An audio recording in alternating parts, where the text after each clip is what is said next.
Hello, welcome to your little 5-minute masterpiece with veils. I'm Gia and I'm here in the backyard of the Pink House in New Orleans, and I am so grateful to have the sunshine be out and to get to share a little bit with you. Today we're going to talk about the difference between moving the body under the veil and moving the veil over the body, essentially transitions. This is such an important thing to do once you've mastered a couple of the basic techniques, right? So the forward weave, the side paddle or the reel, the windmill, the corkscrew, right? Maybe the whirlpool, maybe a couple tosses, maybe a couple wraps around the body, your cuts, and then your ground sweeps, right? All of these have their own tutorials. So once you've mastered a bunch of those, how do you link them all together? It is by moving the body under the veil or moving the veil over the body. Two different ways. When you break it down into that, it starts to give you something to chew on for rehearsal and for practice. So to move the body under the veil is something I don't see really often. A lot of people try to move the veil over the body, right, to make a transition. And that's what I'm doing. My feet are planted. I'm moving and sculpting the veil over the body. Okay, we'll get to that in a minute. Now, to do a different transition, right, we're going to turn the body and move the feet. So the veil is still moving, but say I'm in a forward weave and I want to move into the side paddle, I can move my body and the veil stays there. If I want to go into a back weave, behind the back weave, I go behind it, just move my body around, just like I can cross, right? This is something we do in these drills often when we teach how to, or like when I teach how to get into the more advanced weave situations, right? But if you want to like move into, say, the windmill, right? I'm moving my body under and I'm starting to catch the motion, right?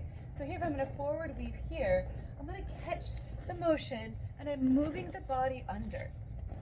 Another great way to do anything is to go into an infinite potential movement where your arm is straight out and you turn, okay? So if I'm moving the veil and I'm dancing, I can open my arm and then allow my hand to sculpt anywhere I want to, okay? So then we're moving the body underneath the veil and then letting that hand direct where my veil is going to go next, okay? And whatever that might be. So a good way to access that is to take one movement and then take a secondary movement that might not be the most easy to get into. Say you have to change planes, maybe change hands, or change timings, right? And so say the forward weave, I need to go into the windmill. I have to do a big swoop, move my body under the veil. Maybe I go into a barrel roll next, right? Maybe then from there I come into a cut.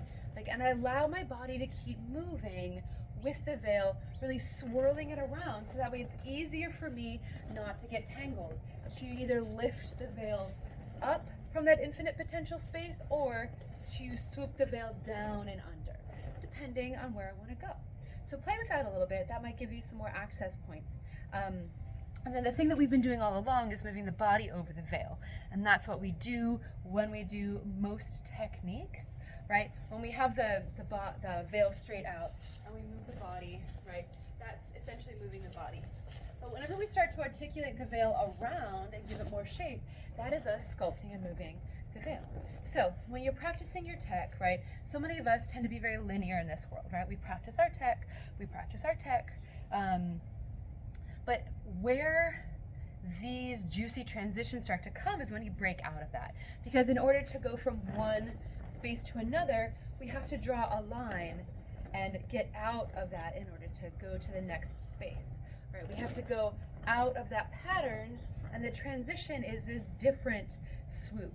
So what you can do is just start to practice any sort of amorphous movement without your tech, thinking about hitting from like plane to plane to path, and changing direction while you're at it, right? So if you always move the veil down, thinking about moving and swooping the veil up.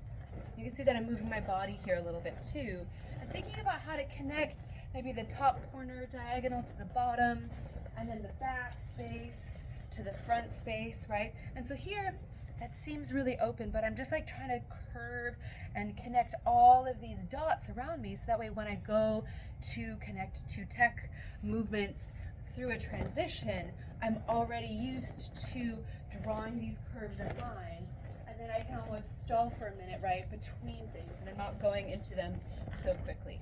And then you can also practice going into them more quickly. Anyways, that is a little bit on transitions.